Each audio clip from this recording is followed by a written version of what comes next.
வழிந்தது கண்ணீர். நம்மை போலவே நடித்து காட்டுகிறது நம் நிழல்.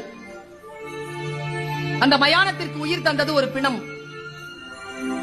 பலூன் விற்கும் சிறுமிக்கும் அதை வாங்கும் வயதுதான். எந்த கிளி ஏமாற்றி சென்றதோ தாடியுடன் இருக்கிறது ஆலமரம். வாயை கிழித்த பின்னும் தொடர்ந்து பேசுகிறது கடிதம்.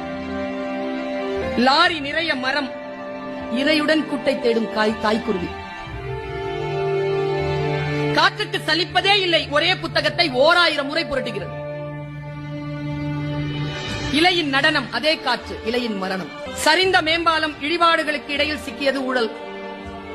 மணல் விற்கும் திருடனுக்கும் தேவைப்படுகிறது அவன் அஸ்தியை கரைக்க ஒரு ஆறு.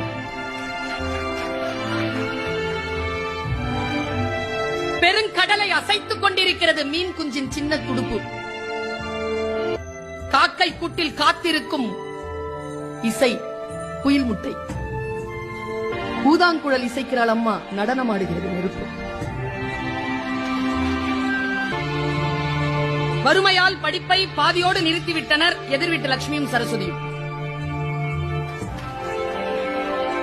குபேர மூலையின் சுவர் முழுக்க கடன் கணக்கு. யானைக்கு இனித்தது போலவே எறும்புக்கும் இனிக்கின்றன கரும்புகள்.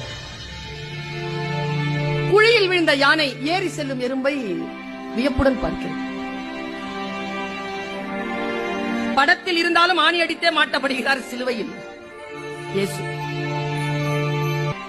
விழுந்த பிறகும் பறந்து பார்க்கிறது பறவையின் இறகு. புகைப்படக்காரரை அசையாமல் நிற்க வைத்தது மலையருவி. மயிலிறகு குட்டி போட்டது பள்ளியின் நினைவுகளை. ரயில் மோதி பிளிரும் யானையிடம் அழிக்கப்பட்ட காட்டின் குரல். உடைந்த பானை, மிச்சம் இருக்கிறது கொஞ்சம் தண்ணீர்.